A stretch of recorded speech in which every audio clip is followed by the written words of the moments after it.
Welcome to A Friday Reads, where I talk about what I read, what I'm reading, what I hope to get to next, and there's a high probability that I now have 10,000 subscribers. So thank you. If there are any celebrations afoot, you will see it on the community tab. It's a busy time of year, so I don't know if I'll have time or the energy to do a live show or reading sprints publicly or anything. I don't know. But if there's anything, it'll be there. But just know I am so happy that my little hobby has sparked this many people to tune in at one point or another. It's been very fun. And actually, I already have my notes. I haven't filmed it yet for my 2021 video reflection. And oh boy, that's a big year for me. That's a year where a lot of like the stuff you see on my shelves. Yeah, that's a big year. That's a huge year for me. Anyways, let's get into this. I finished a book. I'm a third of the way through 2 other books. I'm almost done with another book. I don't know what I'm reading yet, so we're not gonna like get into that. There's a lot of shiny things around me, like shiny new arcs, shiny new books I've bought because of the indie bookstore day, which there's gonna be a book haul for that because I've been like traveling and I haven't been like filming at bookstores because I'm too awkward for that. But I will shout out the bookstores and the books I got from them because when I go to an indie bookstore, I want to buy a book.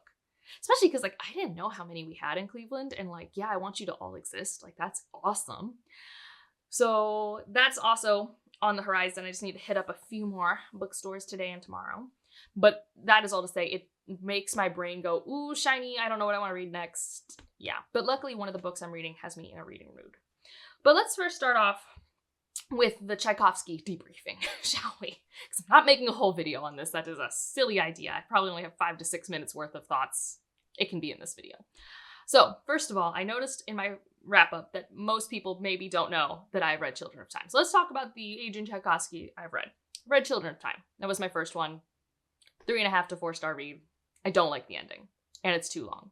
Those were my first impressions. When I read that book, I was like, man, this was so long. And to get to that ending, and I don't think that ending makes sense. Because, spoiler free, Children of Time is kind of about what would happen if spiders evolved to form communities and what would their evolution look like and how would that diverge from ours. And for a majority of the book, it's very unique. It's very different than how we evolved as mammals, as primates, etc.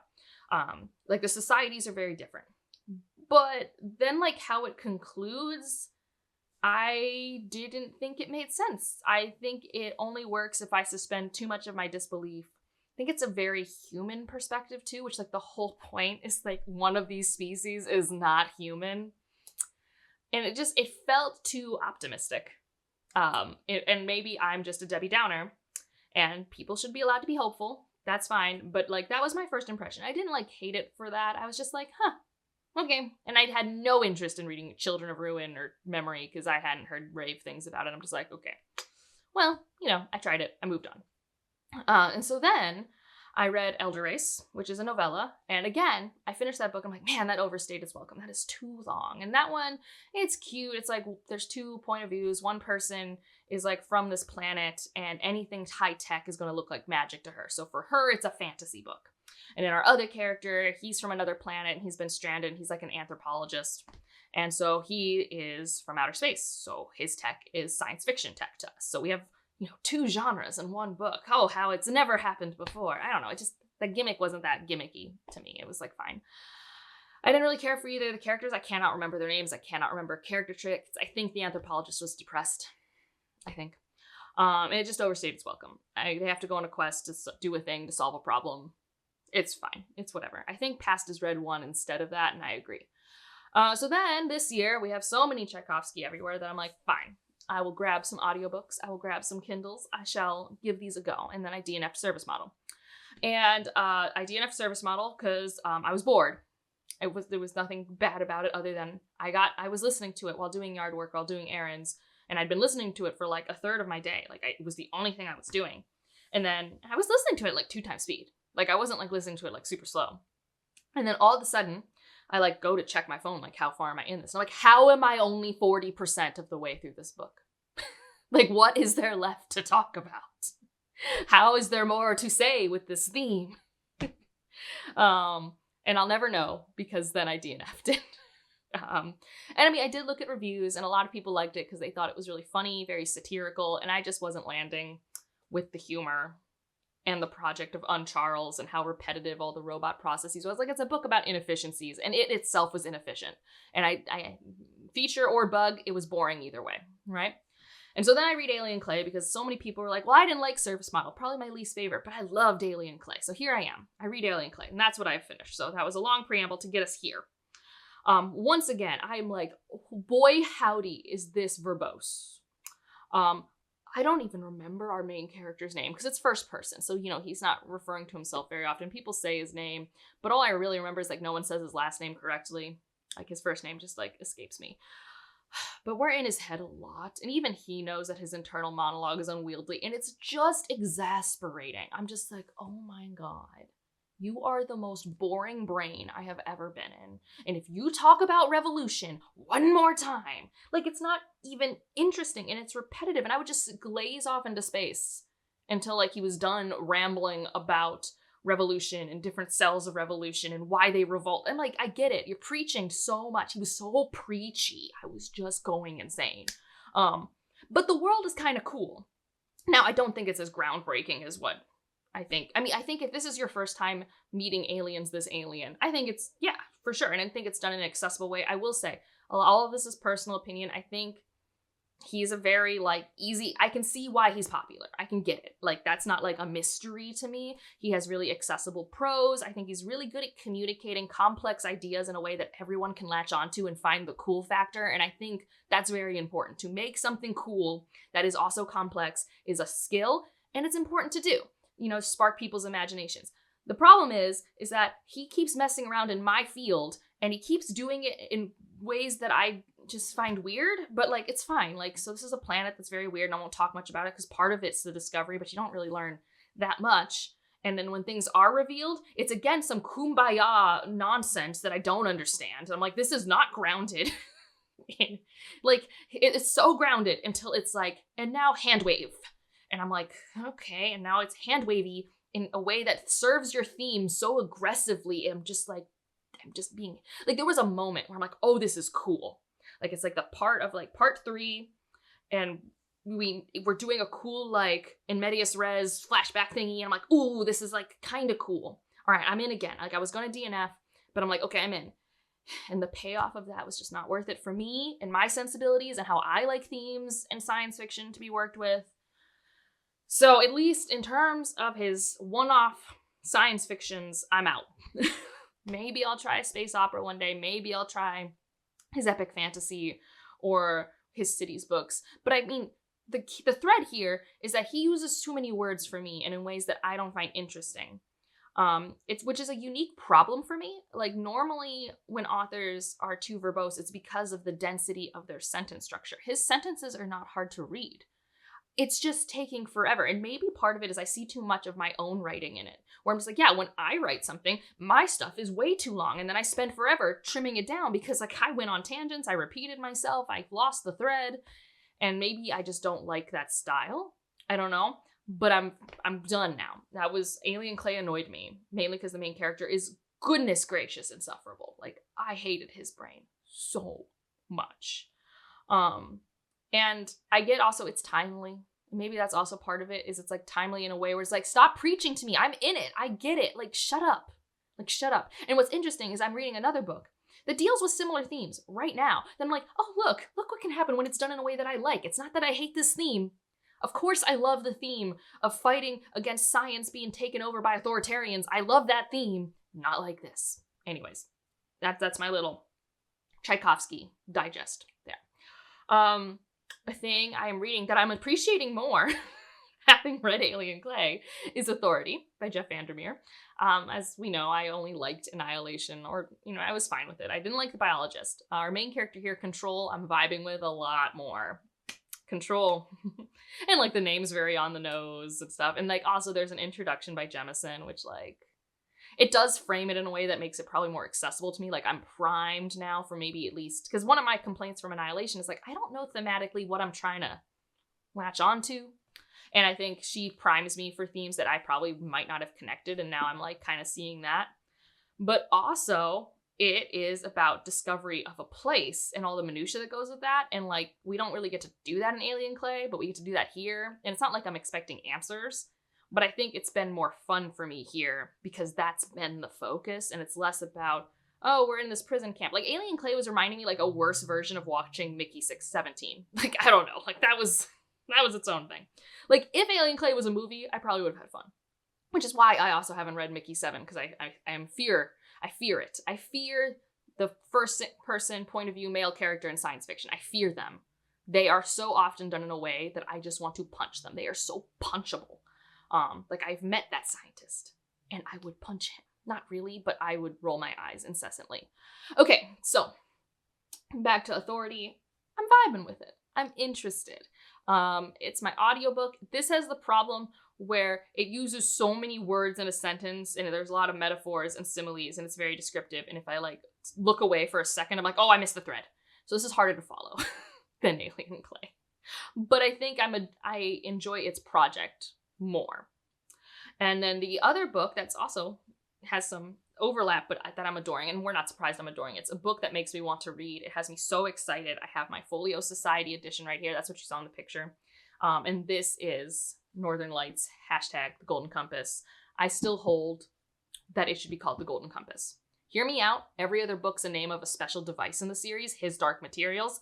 The Northern Lights is not a device. It's the Northern Lights. And they are important. Like, I'm not saying like that's a dumb, outlandish title. I'm just saying the Golden Compass, the Subtle Knife, the Amber Spyglass, those are all things. Those are all active things that are very important to the plot of that book.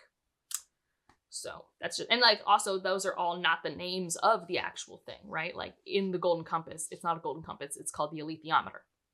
So love whatever captions probably did with that word. So I love His Dark Materials, right? Like it is a formative reading experience for me. And this is probably my third time reading this book. It might be the fourth. I can't remember for sure, but it's at least my third. I read it once as a kid, like when I was 12 or 13, around Lyra's age. And I read it once when I was adult. I think college, but I'm not sure. I'm not positive. College to grad school, somewhere in there. Ryan read it a couple years ago, so I got to like kind of re-experience with him, and I did watch the first 2 seasons of the TV show. I don't know why I stopped. It's not a poorly written TV show. It's just paced wonky. Like, I don't like the TV show as a movie TV show. I want a TV show or a movie. I don't like the blend. So I'm reading this. This is my least favorite of the trilogy, but I'm loving it this time around. 1, because I am buddy reading it with a bunch of friends, and 2 of them are from the United Kingdom. And there's a lot of stuff I miss about the United Kingdom that's in this book, not being from there. And so that's been incredibly rewarding. Another thing is, like, a theme in His Dark Materials is control and controlling knowledge, and also warping the knowledge to fit into the mold or ideal you want because you need it to stay in control. Now, if you've read Alien Clay, that's exactly the themes in Alien Clay, but it is done way more emotionally effectively here. It's done in a way that's more organic. Like, I'm not going to say it's subtle. I don't think it's meant to be subtle. I think when we read it, Ben always says there's a lot of rage, and I feel that there's a lot of rage in systems and who is at fault. It's also fascinating to learn what was really happening culturally in the 90s and how that leads into certain groups and how they were represented, because if you've never read Northern Lights or The Golden Compass, it takes place in a world very similar to ours with some key differences. We have different names for places sometimes, but they generally are the countries you think they are. And then also, people have demons. Demons are animal companions, but so much more. They're like kind of a manifestation of part of yourself, and you are tied to them. And when you're a kid, you're in flux. The shape of that animal companion is always changing until you go through puberty, and then it will quote unquote settle into one form. And so right now we're with an 11-year-old. She's on the cusp of that puberty. And throughout this whole series, that's what we follow. And there's so many things I love. I love the respect Philip Pullman has for children. Like, undyingly, he has so much respect for children.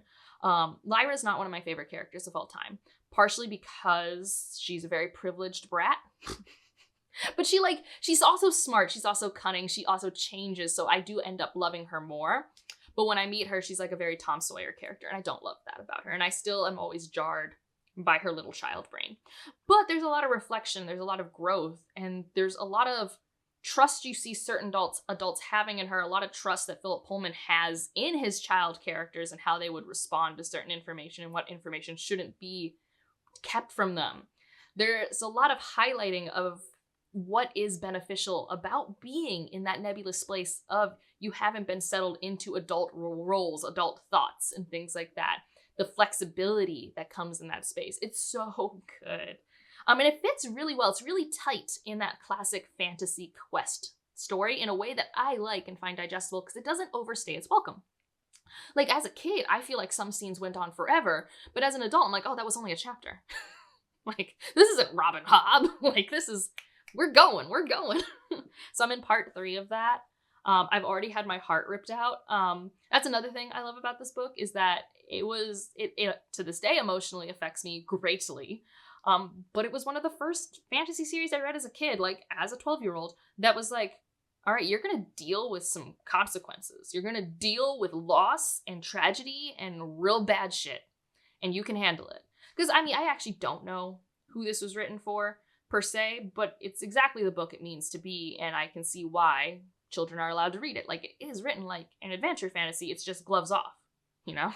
Like, sometimes some 11-year-olds go through it, such as Lyra and all of her friends. So it's incredibly good. It's incredibly organic and well fleshed out. And so even though I don't like the main character in this book for a large portion of it, and we are primarily through her eyes into the world, I love this. Whereas Alien Clay, if I had a physical copy, I would potentially throw across the room. Like, I didn't enjoy that. And it's not even, like, I would say, a lot of people would say His Dark Materials as a series is preachy. But I like how it preaches. You know, like, I think I have a dissonance with that. So those are things. Now, the next book I'm reading has nothing to do with anything I just talked about. But look how pretty it is. Okay, I finally got them. And they are as glorious. They're not as floppy as I would like, but they're still better than your standard UK edition. Oh, look at that. And this little guy down here, let's see if I can get him in. He's in the book. He's very cute. So this is the first in the Saint and Steel series. I'm really enjoying it. I'm hoping to sink into it this weekend because I keep reading it before bed and I keep getting tired and having to stop. But you get dual POV and they both have some baggage. They both feel like they're not worth it and they're both like totally into each other and assume the other person isn't, which is very fun. He's a paladin. Like I said, this works for the bingo prompt about paladins for hard mode. He has lost his god in the world of White Rat. We have gods and paladins, a la D&D and stuff like that. And their god died. And so I think what I've gathered is this type of paladin can go into like a berserker rage. And normally their god is supposed to pull them back. But now they don't have that. So they have to try really hard not to get into that. So he feels very much like a burden on society. And the White Rat gods take these paladins in because they are like the best place. I love them. And then she is a perfumer. She's very good at smells, obviously has a lot of baggage. I'm working on unpacking. And I just think it's cute. It's incredibly cute. If you want something cute. And in a fleshed out world, like this is a realized location. But I love this cover. Look, it's so pretty. I bought all of them. I'm like incredibly excited to read a bunch of these. So that's what I've been working on. I'm going to finish what I haven't finished. And I don't know what I'm going to read next. I've tentatively just been trying to like knock out buddy reads. I don't know why. Partially because I know like the middle of my month is a little whoop. So I don't know if I'll try the Dragonbone Chair next or if I want to try the Raven Scholar or what have you. I have the Spell Shop I need to read. Everything is Tuberculosis just dropped into my Libby. Who is to say? But I'm enjoying my reading month, even with my exasperation with Alien Clay. And I think a part of that is most of it was read in April, so I just kind of like lock it into like that April time, and May's been Golden Compass, guys. It's just so good, and I just really love it. Like I really love His Dark Materials. I have no idea if I'm going to touch the new trilogy. I know the third book was just announced, but like I am terrified of leaving the actual core trilogy, like especially because it doesn't follow the character I like most in the series. But we'll see. Maybe I'll dip my toe in. Maybe I'll dabble, or my book twin Ben might try it and let me know if it's any good. Anyways, if you just want to leave an emoji to let me know you're here, leave. Oh, I have no idea. What am I even thinking? Leave a polar bear. Yes. And otherwise, like if you liked it, subscribe if you want to. Thank you again for subscribing and making me have 10K. I'm so happy. I mean, if it hasn't happened yet, it will happen soon, and it just, preemptive joy. And otherwise, I'll see you in the next one. Bye.